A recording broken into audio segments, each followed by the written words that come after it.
Assalamualaikum warahmatullahi wabarakatuh. Perkenalkan, nama saya Nujul Iman, NIM 1719111035. Di sini saya akan mepresentasikan tentang hukum Newton. Yang pertama langsung pendahuluan, yaitu hukum tentang gerak dan penyebabnya. Sudah mulai dikaji sejak zaman Aristoteles pada tahun 384 sampai 322 Masehi. Aristoteles menangkap bahwa suatu gaya baik berupa tarikan maupun dorongan diperlukan untuk menjaga suatu benda bergerak. Pandangan ini meskipun agaknya logis dan sesuai dengan apa yang dimatai secara awam, namun pada saatnya nanti ketika kita mempelajari hukum pertama Newton, kita akan melihat adanya kesalahan fatal pada pandangan Aristoteles tersebut. Pada generasi berikutnya lahir ilmuwan seperti Copernicus dan Kepler yang banyak menawarkan model analisis gerak benda-benda langit. Galileo bahkan telah memperkenalkan suatu besaran yang ia namai sebagai kuantitas gerak. Besaran inilah yang kini dikenal sebagai momentum. Pada tahun meninggalnya Galileo lahirkan Isaac Newton yang kemudian menjadi orang pertama yang berhasil memberikan penjelasan secara mendasar tentang hukum-hukum gerak melalui ketiga hukumnya yang terkenal. Gaya dan interaksinya. Gaya adalah besaran vektor, karena itu mempunyai besar dan arah serta memenuhi aturan-aturan operasi vektor. Satuan untuk gaya adalah Newton dan disingkat dengan N. Besar dan arah gaya bergantung kepada macam sistem dan lingkungan yang sedang ditinjau dan diungkapkan lewat hukum gaya. Hukum gaya ini mempunyai bentuk yang khas bagi sebuah sistem dan lingkungannya. Sistem yang berbeda dan atau lingkungan yang berbeda mempunyai hukum gaya yang berbeda. Contoh-contoh pasangan sistem dan lingkungan beserta hukum gaya yang berlaku.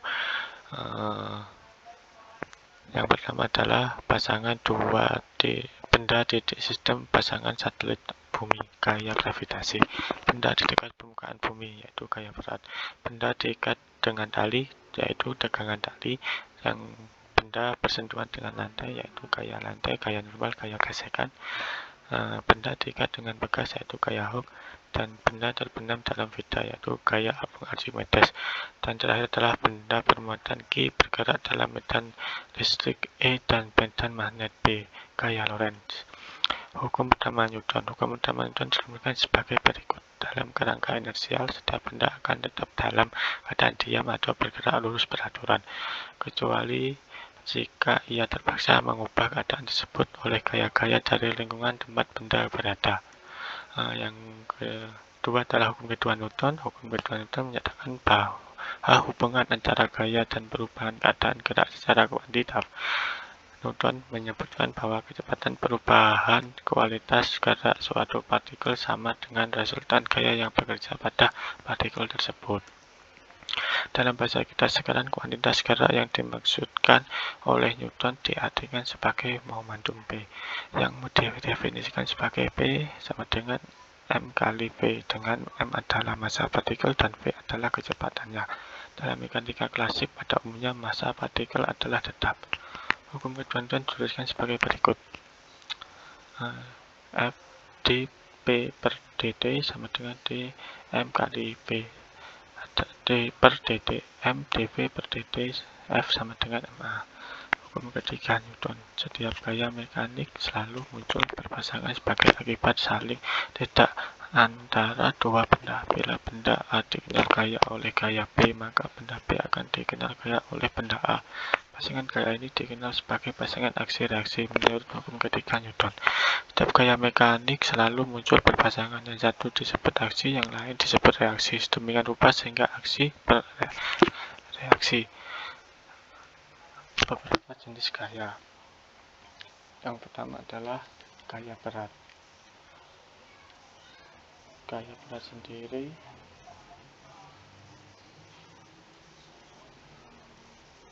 yaitu semua benda yang berada dekat dengan bumi akan memperoleh suatu percepatan yang sama menuju pusat bumi. Percepatan seperti ini dinamakan sebagai percepatan gravitasi bumi. Mengingat benda memiliki suatu massa tertentu, massa pada benda yang berada dekat dengan permukaan bumi bekerja suatu gaya. yaitu F per MA. Gaya semacam ini disebut sebagai gaya berat. Dirumuskan V sama dengan M per G. M adalah massa, G adalah gravitasi bumi. Yang kedua adalah gaya bekas. Gaya bekas adalah sebuah bekas ideal bila diregangkan atau ditekan akan memberikan gaya yang sebanding dengan besar perubahan panjang bekas, namun arahnya berlawanan dengan arah perubahan panjang. Artinya, jika tangan kita menarik ke arah kita suatu bekas, maka bekas akan menarik kita ke arah kanan. Jadi, gaya yang diberikan oleh bekas adalah F sama dengan min K X. X adalah vektor besar perubahan panjang bekas, dan tanda negatif pada persamaan di atas menunjukkan arah gayanya yang berlawanan dengan arah perubahan panjang bekas. Konstanta kesebandingan K disebut juga sebagai konstanta bekas. Kebanyakan bekas rel akan mengikuti persamaan di atas untuk nilai X yang cukup kecil. Yang ketiga adalah gaya normal atau gaya kotak. Antara dua permukaan benda yang saling bersentuhan akan ada gaya yang dari permukaan benda yang satu ke permukaan benda yang kedua, dan sebaliknya. Arah gaya normal tegak lurus terhadap permukaan dan membentuk pasangan aksi reaksi besar. Gaya normal dapat diketahui dari persamaan-persamaan hukum Newton bila besar gaya-gaya yang diketahui. Yang keempat adalah gaya gesek. Gaya gesek adalah gaya yang terjadi antara dua permukaan yang bergerak relatif berlawanan. Antara permukaan lantai dan balok terdapat adhesi permukaan. Hal ini yang menyebabkan mengapa balok terasa lebih berat didorong pada saat sedang diam dibandingkan ketika sudah mulai bergerak. Pada saat diam, gaya ikat antara atom atau molekul cukup besar, sehingga butuh gaya yang lebih besar untuk memecah ikatan tersebut. Tinjau sebuah balok yang terletak pada bidang datar yang kasar. Selanjutnya adalah penggunaan hukum Newton. Hukum kedua Newton, F sama dengan M kali A, merupakan bagian penting dalam menyelesaikan masalah-masalah mekanika. Ada beberapa langkah yang berguna untuk membantu menyelesaikan masalah-masalah mekanika. Yang pertama adalah identifikasi objek atau benda yang menjadi pusat perhatian. Pada sistem dua ini, yang menjadi pusat perhatian adalah balok. Yang kedua adalah gambar gaya-gaya yang bekerja pada objek atau benda tersebut secara vektor. Yang ketiga adalah pilih sistem koordinat pada objek atau benda tersebut dan proyeksinya gaya-gaya yang bekerja pada sumbu koordinat. Yang keempat adalah tulis hukum kedua Newton dalam F sama dengan M kali A dan jumlahnya total yang bekerja pada objek atau benda tersebut secara vektor. Gaya-gaya pada komponen X, gaya-gaya pada komponen Y. X sama dengan Fx sama dengan massa kali alas X. F cos delta sama dengan MAX. Gaya-gaya pada komponen Y, Fy sama dengan massa kali AY, F sin delta tambah N kurangi massa kali gravitasi sama dengan M kali AY. Dinamika gerak melingkar. Suatu partikel dapat bergerak melingkar dengan besar kecepatan konstan jika partikel tersebut mengalami percepatan sentripetal, yaitu percepatan ke arah pusat lingkaran. A sama dengan V pangkat 2 per R.